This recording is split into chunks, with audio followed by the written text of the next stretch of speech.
How is coaching different from therapy, counseling, consulting, and mentoring? To answer that question, let's look at what they have in common first.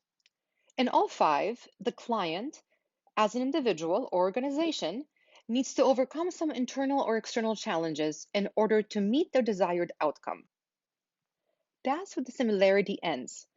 To best understand the differences, it's good to think about all interventions on two axes. One, telling and asking, and two, past and future. Consulting and mentoring are very firmly in the telling and future quarter. Therapy is also telling, but it's also in the past. Counseling is in the past and is asking, while coaching is future focused, but also asking. Let's look at all of these one by one. Consulting someone or an organization requires that the consultant has the experience and expertise in the challenge faced by the client. Both consulting and coaching are future focused. Consulting is a direct solution based approach, whereas coaching is an exploratory awareness creation approach. Mentoring is often close to coaching. In fact, the European Mentoring and Coaching Council, EMCC, recognizes mentoring as an integral part of coaching as long as mentoring is not confused with providing a solution.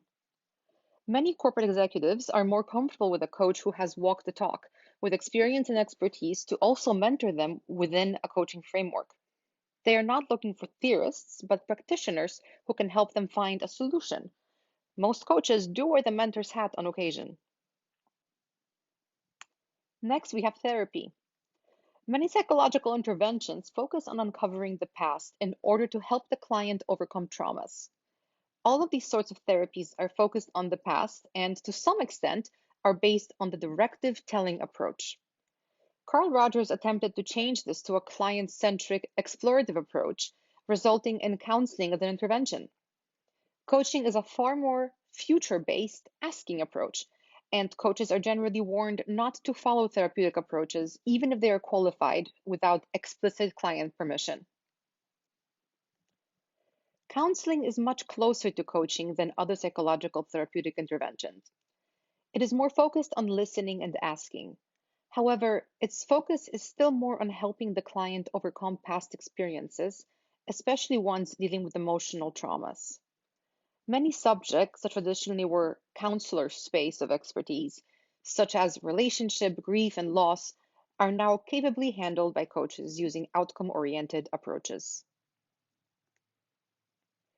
Coaching is partnering with clients in a thought provoking and creative process that inspires them to maximize their personal and professional potential. A coach helps the client get from point A to point B. Coach never tells the client what to do. Coach asks. Coach doesn't dwell on the past. Coach focuses on the future. Coach's self-awareness is critical to creating client awareness. Coach must partner with the client in empathy as an equal, sharing from the heart what is felt appropriately and authentically.